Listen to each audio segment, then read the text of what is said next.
এনসিপির smart move ও বিরাট ঘোষণায় বিএনপিতে তোলপাড়। বিএনপি ভয় পেয়েছে, মুহূর্তেই পিছু হটতে বাধ্য হচ্ছে বিএনপি সরকার।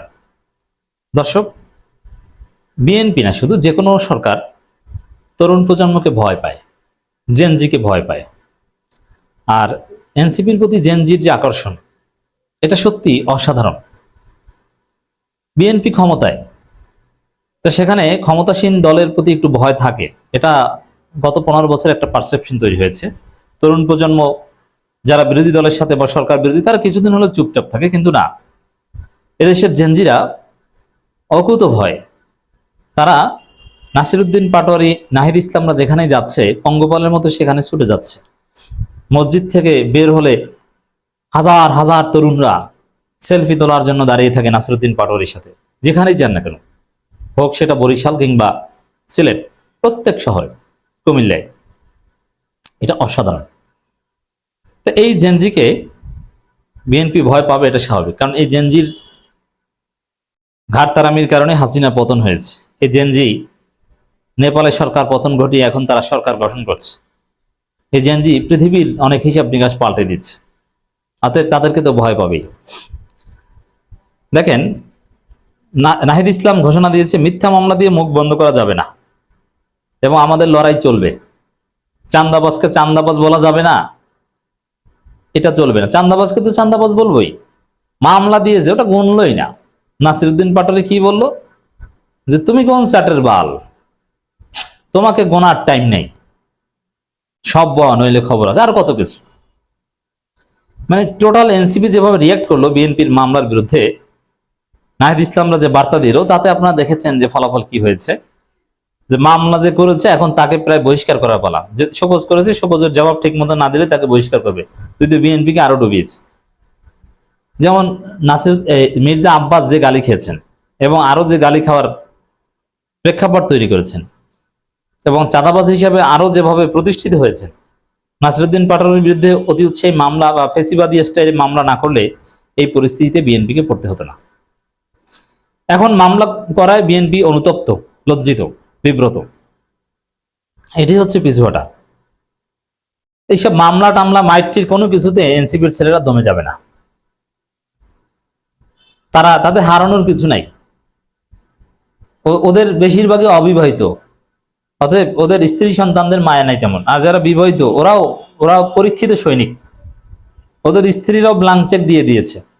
সাধারণত রাজনীতিতে স্ত্রীরা টেনে ধরে যে ঝুঁকি নেবা না, কিন্তু এনসিপির ছেলেদের ক্ষেত্রে আমরা জানি ওদের এই সমস্যা নেই, কারণ ওদের ওয়াইফ যারা, তারাও ওই জুলাই বিপ্লবী। ওরাও একসাথে আন্দোলন করতে করতে এক পর্যায়ে ওরা বিয়ে করে ফেলেছে, ওদের সন্তানরাও সেরকম। তো দর্শক, বিএনপি এনসিপিকে ভয় পায়, জেনজিকে ভয় পায়, এবং এই এনসিপির ছেলেদের মধ্যে একটা সম্মোহনী শক্তি আছে।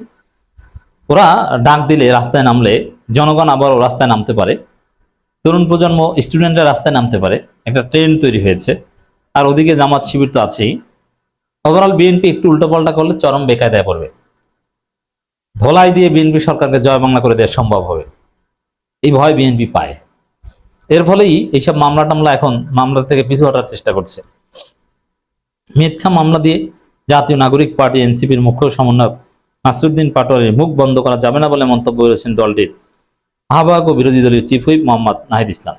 দেখেছেন, এর মানে এই যে মির্জা আব্বাসকে যে গালাগালি করা বা চান্দাবাজ বলা, এগুলো এনসিপি পুরোপুরি নাসিরউদ্দিন পাটোয়ারিকে সমর্থন করে। এমন না যে নাসিরউদ্দিন পাটোয়ারি ব্যক্তিগতভাবে বলেন, এনসিপির আহ্বায়ক নিজে নাসিরউদ্দিন পাটোয়ারিকে এই বিষয়ে ডিফেন্ড করছেন।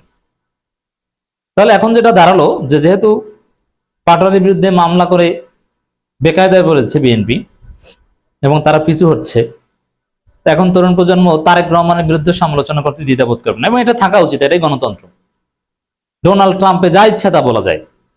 ডোনাল্ড ট্রাম্পের বাসার সামনে হোয়াইট হাউসে ডোনাল্ড ট্রাম্প সারাক্ষণ গালাগালি করে। আপনি যদি ওখানে যান, দেখবেন কিছু লোক রাস্তায় ঘুমায় এবং গালাগালি করে।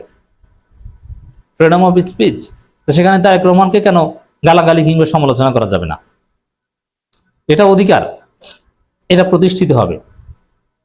এবং নাসিরউদ্দিন পাটোয়ারির যে আর্ট, সমালোচনার যে আর্ট, আপনি যদি গালিও বলেন, গালি দেওয়ার যে আর্ট, এই আর্ট বাংলাদেশে বাংলাদেশে মত প্রকাশের স্বাধীনতা ইউরোপ আমেরিকার পর্যায়ে নিয়ে যাবে, যে মানুষ প্রাণ খুলে মত প্রকাশ করতে সাহস পাবে নাসিরুদ্দিন পাটোয়ারিদের দেখে, এবং বাংলাদেশে গণতন্ত্র শক্তিশালী হবে।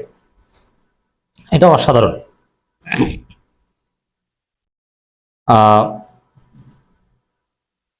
নাহিদ ইসলাম বলেন, আবারও আওয়ামী লীগের মতো হয়রানিমূলক মামলা দেওয়ার সংস্কৃতি চালু হয়েছে। নাসিরুদ্দিন পাটোয়ারির বিরুদ্ধে মিথ্যা মামলা দেওয়া হয়েছে। আমরা সুস্পষ্টভাবে বলতে চাই, মামলা দিয়ে পাটোয়ারির মুখ বন্ধ করা যাবে না। একজন পাটোয়ারির মুখ বন্ধ করতে চাইলে ঘরে ঘরে পাটোয়ারি তৈরি হবে। মজা না? বিএনপিকে কি ভয়টা দেখিয়েছে, মানে এটা তারা বোঝানোর চেষ্টা করেছে। আজকে মির্জা আব্বাসকে ধরা হচ্ছে, বাড়াবাড়ি করলে তারেক রহমানকে ওইভাবে ধরবে। এবং তারেক রহমান অনেক প্রোফাইল এদেশের তরুণ প্রজন্মের কাছে আছে, এটা দিয়ে নাড়াচাড়া করলে কিন্তু বিএনপির লুঙ্গি থাকবে না, একদম ল্যাংটা হয়ে যাবে। অতএব ভালো হয়ে যান। এবং কঠিন ঘোষণা দিয়েছে যে কোনো স্থানীয় সরকার নির্বাচনে কোনো কারচুপি করা যাবে না, উল্টো পাল্টা করলে জেনজিকে নিয়ে রাজপথে নেমে যাবে তারা। তিনি বলেন, বিএনপিকে আওয়ামী লীগের মতো দেখতে চান না। বিএনপি একটি ফ্যাসিবাদ বিরোধী দল এবং গণঅভ্যুত্থানে বিএনপি নেতাকর্মীরা রাজপথে ছিল। তবে বিএনপি যদি সেই আন্দোলনের চেতনার সঙ্গে বেইমানি করে আওয়ামী লীগ ও ভারতের সঙ্গে আঘাত করে দুর্নীতিবাজ এবং চাঁদাবাজদের প্রশ্রয় দেয়, তাহলে রাজপথে প্রতিরোধ করে তোলা ছাড়া আর কোনো পথ থাকবে না। এখানে বিএনপি সামনে এগোনোর চেষ্টা করছে। ইটস ভেরি সিগনিফিকেন্ট যে বিএনপি, আমরা দেখতে পাচ্ছি যে অপারেশন ক্লিন হার্ট চালানোর একটা উদ্যোগ নিচ্ছে, 3 মাসের মধ্যে এটা চালানো হবে বলছে। অতএব আওয়ামী লীগের মতো হওয়ার সাহস বিএনপি পাবে না। এই যে মামলা দেয় শোকজ করলো, পিছু হটলো, এবং অপারেশন ক্লিন হার্টের কথা বলছে, সব মিলিয়ে বিএনপি ওভারঅল সব জায়গায় চাঁদাবাজি থেকেও পিছু হটবে। এনসিপির চাপে, জামাতের চাপে আওয়ামী লীগের মতো হতে পারবে না। আওয়ামী লীগকে প্রশ্রয় দেওয়া থেকেও বিরত থাকতে বাধ্য হবে। এখানে নাহিদ ইসলামের এই বক্তব্যের সূত্র ধরে আরেকটা বিষয় একটু আলোচনা করি, যদিও এই টপিকের সাথে প্রাসঙ্গিক না। অনেকেই প্রশ্ন করেন যে নেপালে অভ্যুত্থানের পক্ষের শক্তি জেনজিদের দল, তারা সরকার গঠন করেছে, জিতেছে, আর বাংলাদেশে এই অভ্যুত্থানের ফলে গড়ে ওঠা দল এরা মাত্র 6টা সিট পেয়েছে, অমুক এই কারণে ব্যর্থ হয়েছে, জামাতের সাথে জোট করেছে, নানান কথাবার্তা বলা হচ্ছে। তো এইটার একটা ব্যাখ্যা দিই। এখানে প্রথম কথা হচ্ছে, জামাতের সাথে জোট না করলে অভ্যুত্থানের ফলে গড়ে ওঠা দল এনসিপি একটা সিটও পেত না। তো আপনি এমন ভাবে বলেন মনে হয় যেন জামাতের সাথে জোট না করলে ক্ষমতা যেত না, একটা সিটও পেত না।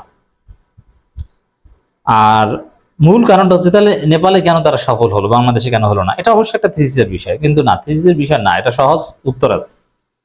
নেপালে নির্বাচনটা হয়েছে মূলত, প্রতিদ্বন্দ্বিতা হয়েছে অভ্যুত্থানের পক্ষের শক্তি এবং বিরুদ্ধের শক্তির মধ্যে। তো সেখানে অভ্যুত্থানের পক্ষের শক্তি জিতেছে, এটা অনিবার্য। আর বাংলাদেশে নির্বাচনের প্রতিযোগিতা হয়েছে, সবাই ছিল অভ্যুত্থানের পক্ষের শক্তি, বিএনপি, জামাত, এনসিপি সবাই অভ্যুত্থানের পক্ষে। আর অভ্যুত্থানের বিরুদ্ধে শক্তি, তাদের তো জামানত বাজেয়াপ্ত হয়েছে, যেমন সিপিবি কিংবা জাতীয় পার্টি বা আরো এই টাইপের আওয়ামী মার্কা যেসব দল, এই সুন্নি ফ্রন্ট বা যেগুলো ছিল, তারা তো কোথাও জামানত রক্ষা করতে পারেনি। অতএব বাংলাদেশে তো অভ্যুত্থানের পক্ষের শক্তি বিএনপি জিতেছে। আপনারা কি বলছেন এগুলো তাহলে? তো দর্শক, স্থানীয় সরকার নির্বাচনে কারচুপি করতে দিবে না, এনসিপি রেডি, রাজপথে নামার জন্য প্রস্তুত, এই যে ঘোষণা, রেডি থাকতে বলেছে যে এই 13 তারিখের পরেই হয়তো বা রাজপথে নামা লাগতে পারে। বিএনপি এতে ভয় পাচ্ছে।